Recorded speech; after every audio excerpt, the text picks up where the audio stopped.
Саламатсыздар ма, құрметті әріптестер?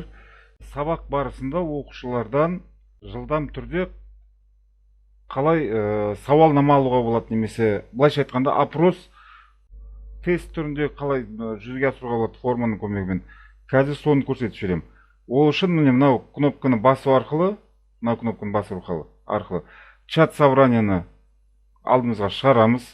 Бұл жерде әртүрлі сообщениялар жазуға болатынын білесіздер. Енді мынау үш кнопканы басу арқылы біз қосымша менюны ашамыз. Осы жерден формс деген приложениені табамыз. Міне.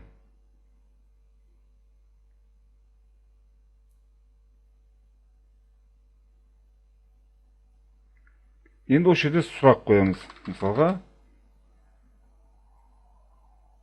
2 қосылған 6 тең қанша деген сияқты. Жауаптар варианттары 6-ның өзі болады. 7,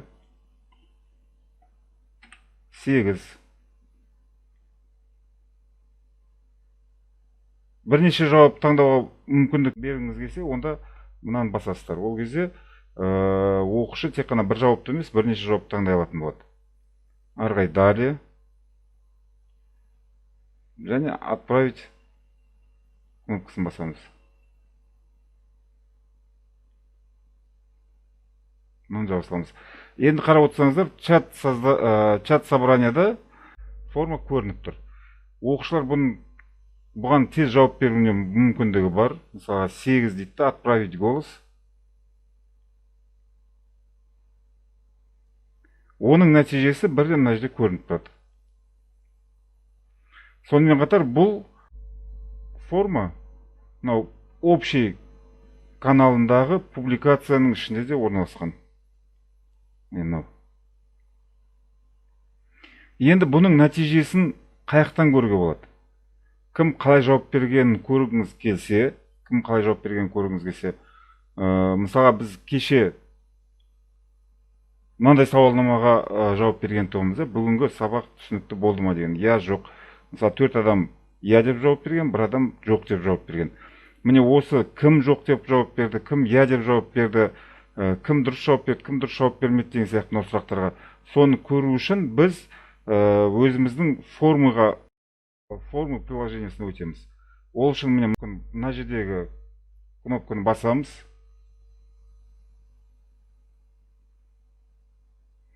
Приложение деген жерде формс приложениесін табамыз. Егер мына жерде быстрый доступта ол жоқ болса, онда Microsoft 365 деген сөзден басамыз. Осы жерде барлық бізге қолжетімді приложениялар шығу керек қазір мына жерде. Бұл жерде барлығы шықпайды, бұл жерде көбірек шығады. Формс. Міне. Осыны басамыз. Міне қазір менің жасаған формуларым тұр мына жерде.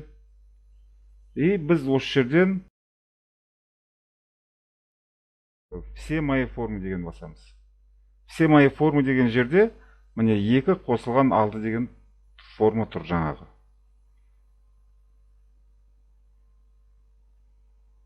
Осыны таңдаймыз. Ответы деген жерде кім қалай жауап бергенін көруге болады. Просмотр результаты.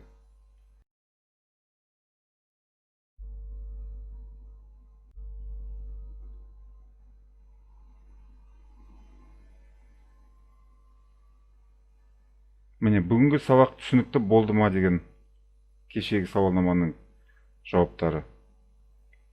Я, жоқ. 5 жауап алынған. Просмотр результатов.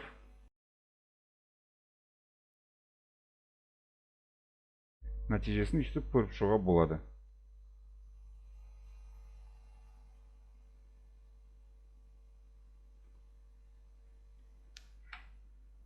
Бұл формулалар туралы айтылатын нәрсе.